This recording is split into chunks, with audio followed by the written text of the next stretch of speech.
Hello everyone, it's been a while. Welcome to another Aces Media Mayhem.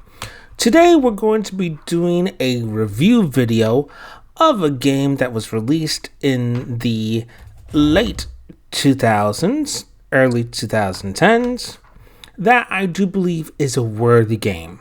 But first, let us turn back the clock just a little bit in order to see what it was inspired by. This particular game was inspired by a favorite of mine from the Super Nintendo days, Lufia 2: Rise of the Sinistrals. Released for the Super Nintendo in Japan in February 1995, and then released in North America in May of 1996. It was developed by Neverland Games and released by either Taito or Natsumi, depending on your region. It was a fantastic RPG game with a deep storyline and exquisite gameplay. I'm not reviewing that game!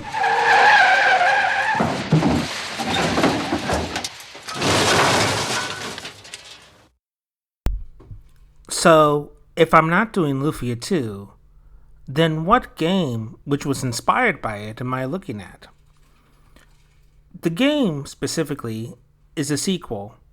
The original is called The Enchanted Cave, which was available through Congregate and Newgrounds, and is a flash game that features you as an adventurer exploring a randomly generated cave inspired by the Ancient Cave in Lufia 2. In the Enchanted Cave, you had 99 levels to work through, where you had weapons and armor and items to collect, monsters to battle, experience to gain, and all the adventure that comes with it. In 2015, the sequel arrived to Flash, Steam, iOS, and Android devices. This is the Enchanted Cave 2.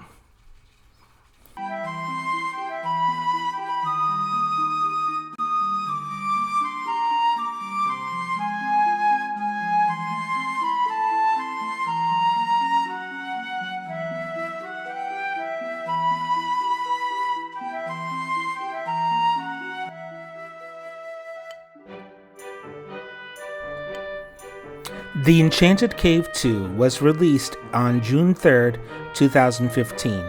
It is an independent work developed and published by Dustin Auxier.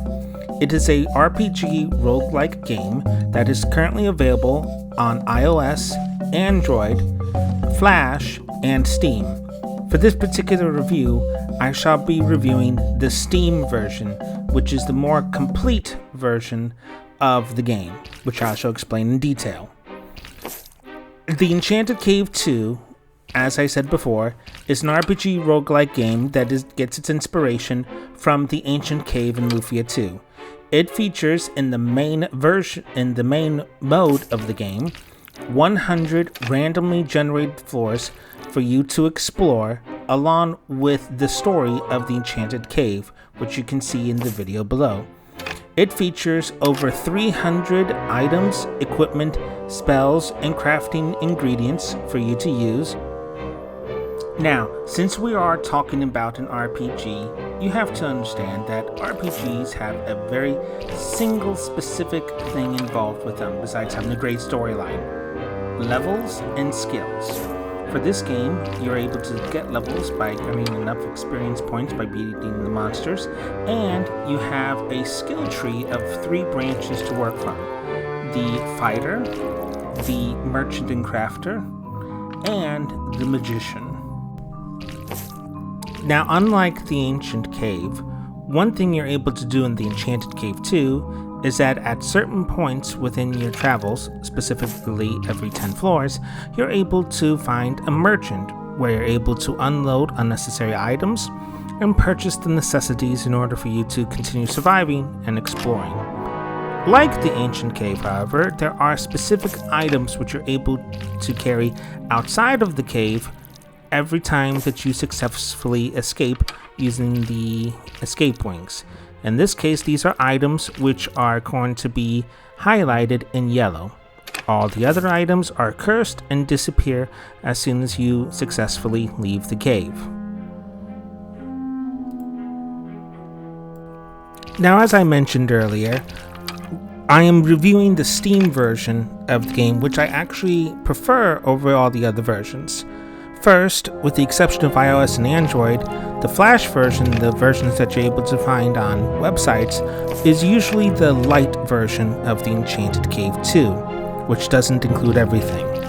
For instance, one thing about the Steam version for Enchanted Cave 2 is that you actually get to start off with 7 different choices of characters for 3 of the game modes. Oh yes, I should mention there are 4 game modes available. So for 3 of them, you have a choice of 7 different characters available to choose from, each with their own statistics of health, attack, defense, and magic. Now this may or may not help you in your adventures, but also depends on the mode that you start with. For example, you have the normal story mode, which you should always try out first, that way you can get a sense of the game, be able to get a sense of the mechanics and the controls, as well as start planning your strategies. Because once you get into the other game modes available in the game, that's when the challenges start to come into play.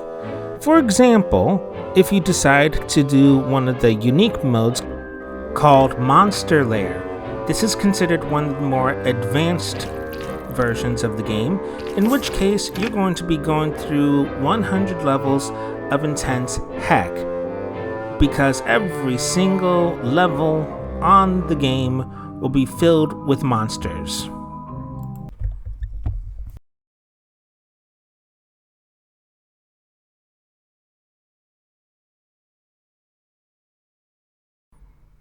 I think we can all say that in the early goings, you're going to die a lot without proper skill management and a little bit of luck on your side in map generation.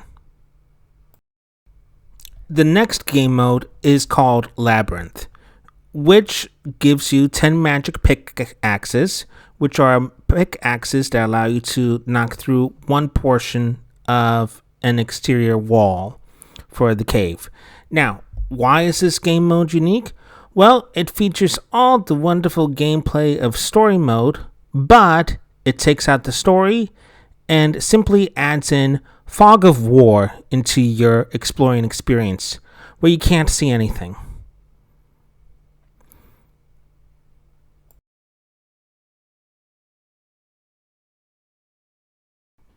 And then perhaps the most unique game mode of all is simply known as the Green Goo Quest. That's right, you're playing as a slime. This is perhaps one of the hardest modes because you only have the headwear and the weapon to use in your hands. No other equipment is available. And because you are a slime, you tend to have a harder time defending yourself and attacking. So a lot of strategy involved with this particular mode. In addition to everything that I mentioned before, this game also features a New Game Plus system, which, as you may recall from the game of Chrono Trigger, you're able to do a new game, but keep everything that you had from the previous playthrough of the game. In addition, the PC version comes with additional soundtracks by the artist Grant Kirkhope, extended soundtracks, more save game slots, and the ability to have Steam achievements and Steam cards through the game. Plus, it is the most bug-free, up-to-date version of the game. Now, I, for one, thoroughly enjoyed the game. It is a reflection back to the retro-style gaming that we enjoyed in the early 90s and late 80s with the Nintendo and Super Nintendo systems. Plus, it provides a unique challenge as it is a constantly changing, never play the same map twice of the course of all 4 types of game modes that you play through. It is very simple to learn. It can be difficult to master, But over time, as you safely get out of the cave, you eventually become much, much stronger through each playthrough of the cave. Eventually, I hope to make it all the way down to the last floor of the game in story mode, as I still have a long way to go. But for the amount of time that I've played the game, I strongly suggest supporting this developer in his endeavor. Mr. Dustin Oxier, I thoroughly salute you, and I hope that you continue to move forward in your game development career. The Enchanted Cave 2, I give a 5 out of 5. Thank you so much for joining me for another review video from Aces Media Mayhem. I know it's been a while, but as I am the only person making the videos and editing them, it does take me a while to get these videos out. Hopefully I'll be able to get everything on track to have more of these videos pop up throughout the year.